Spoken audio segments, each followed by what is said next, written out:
think the fight that I was looking forward to the most was the co-main event, even though the main event was exciting, and that was also a fight that I was looking forward to. It's the O'Shaquie Foster Stephen Fulton fight, which was scheduled for O'Shaquie Foster's 130-pound WBC title.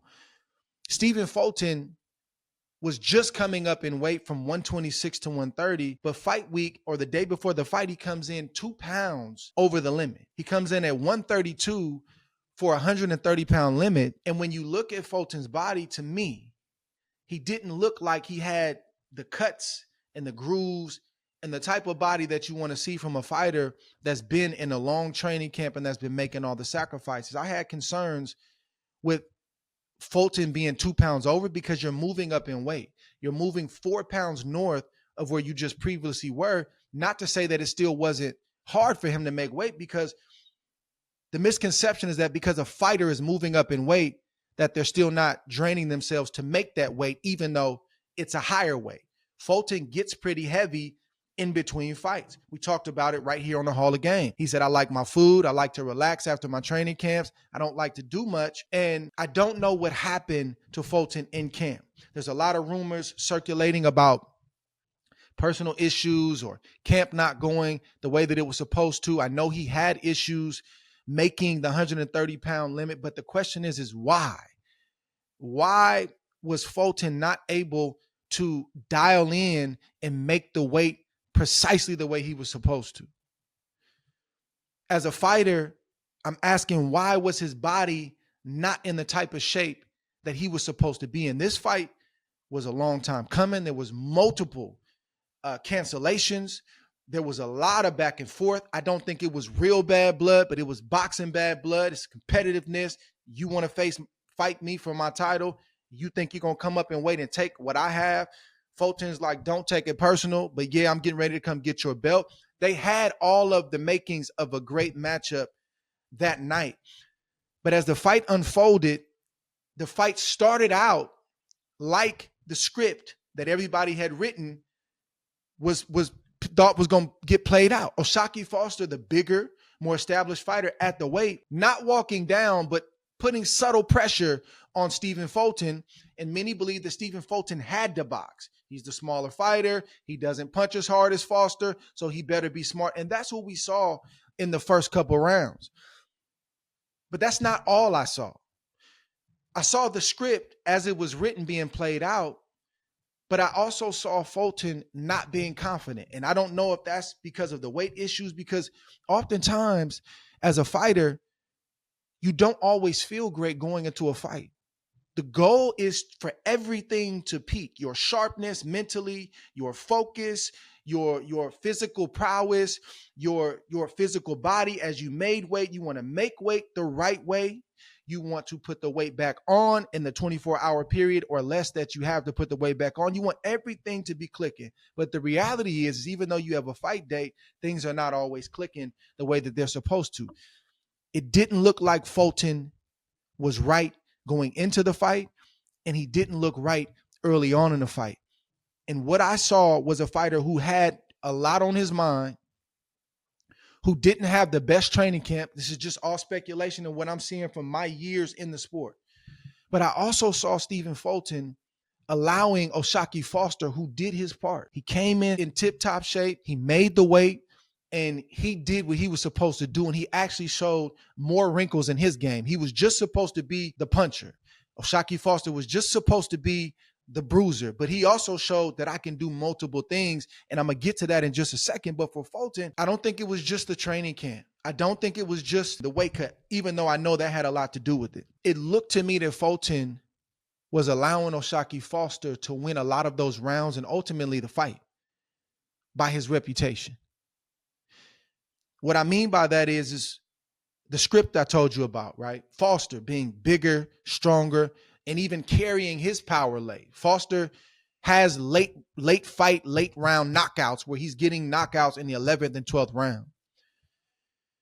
I didn't see Fulton taking the chances that he was supposed to take in order to try to get some respect from O'Shaquie Foster. I didn't see Fulton step to Foster in spots the way he was supposed to take some ground from O'Shaquie Foster that he was supposed to.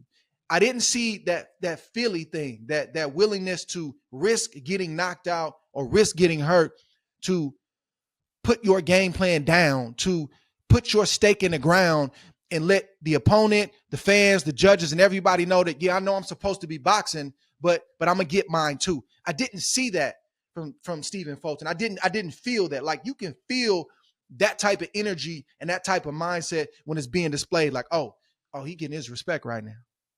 Oh, he just drew a line in the sand. You saw it with Terrence Crawford and Canelo Alvarez. You see the normal script playing out, Crawford boxing, Canelo Alvarez stalking, but then all of a sudden you saw certain rounds where Terrence Crawford went off script and he drew a line in the sand, and you and as a fighter, you know, oh, he's getting his respect. He's sending a message to Canelo and to everybody watching that it's not going to be the way that you think it's going to be. I didn't see that from Stephen Fulton. I didn't see that kind of fight from Stephen Fulton. And it's sad because his corner was telling him all the right stuff. In the first 2 or 3 rounds, you can see that Fulton was still trying to process and figure out how to solve the puzzle of O'Shaquie Foster. But right around that 5th, 6th round, 7th round, in between the rounds, you started seeing Fulton just kind of drift. You start seeing his mind drift. You gotta stay focused in a fight, especially when things aren't going your way. It's very easy to start to give up mentally. You may not give up physically.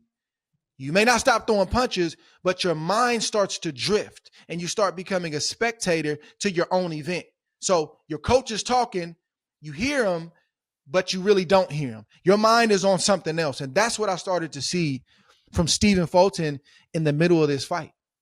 And I think it was the 6th or 7th round, he came out and he started throwing like air punches. Like, they weren't reaching Foster, but he just started throwing air punches as if he was like shadow boxing. And that just let me know that this is not going to be the night for Stephen Fulton. I don't know what happened, man. I have a lot of respect for Stephen Fulton. I've stated that on this show and on this platform, and I continue to. I'm not a fighter who sees a fighter have that kind of showing, or a fighter that doesn't show up the way he's supposed to, and then I say, oh, he's trash. He was never anything. That's not me. I have a lot of respect for Fulton, but something went wrong in his preparation. Something was wrong the week of the fight, and something wasn't right with him on fight night. But that being said, some of what was, and maybe most of what was wrong with Fulton in that fight was O'Shaquie Foster. We can't take away from the performance of Foster and the professionalism and everything that he displayed in that fight. He was sturdy. He looked very strong. He looked sure of himself, but he was smart. And I love to see a guy who's known as a bruiser and a puncher and the stronger fighter not abuse what he has in his arsenal. Foster could have easily not respected anything about Stephen Fulton and just tried to walk through him. And maybe he would have got the stoppage. Maybe he would have done better. I don't know. But I like what I saw from Foster. I saw a thinking man that night, Saturday night, against Stephen Fulton. I saw a man who was thinking through his steps and processing his moves. Foster was playing chess on fight night. He wasn't playing checkers. He was thinking 2-3 steps up ahead. And this fight is going to elevate O'Shaquie Foster as a fighter overall, because he's got the toughness. He's got all the stuff. He showed that he got some flavor. He's shown that he's got range to his game. Great fight from O'Shaquie Foster. It's not a good fight for Stephen Fulton. And he's got to go back and he's got to retool and be honest with himself about what went wrong, if anything went wrong in his personal life, in training camp, mentally, if he just didn't believe that he can win. I didn't see a confident Stephen Fulton. You cannot knock a fighter who takes a chance to win and comes up short. But it's tough, and I know that Stephen Fulton's feeling this right now. He didn't put himself in the best position to get that dub. And I don't think he really believed in himself once he got in that ring. Foster was who he thought he was. He may have been even better than he thought he was. And I didn't see Stephen Fulton not one time toe that line and draw that line in the sand and let Foster know, you're going to have to earn this tonight. I wish Fulton nothing but the best. Boxing is a sport of second, third, fourth, fifth chances. I believe that he's going to get back to where he was. I'm hoping that he gets back to where he was and that he's able to make adjustments, because everybody's story is different. Some fighters they don't lose. Some fighters never have the bad night or the bad performance, but it doesn't mean they haven't gone through things. They had their own struggles in their own fights. Stephen Fulton has had his struggles and has had his fights in the boxing ring, but thus far he's always overcame those struggles. And I'm hoping and believing that he'll do it again. And the future is bright for O'Shaquie Foster. O'Shaquie Foster, he's got history with Shakur Stevenson. And his quote after the fight was, "I want Shakur Stevenson." He said, "I've been saying it for the longest, but it looks like he's going to be fighting at 140. So I have to choose either 130 or 135. I'll see what happens and make a decision from there." Excited about the future of O'Shaquie Foster. He's earned the right to be in this position, man. And once again, man, big things up ahead for Foster.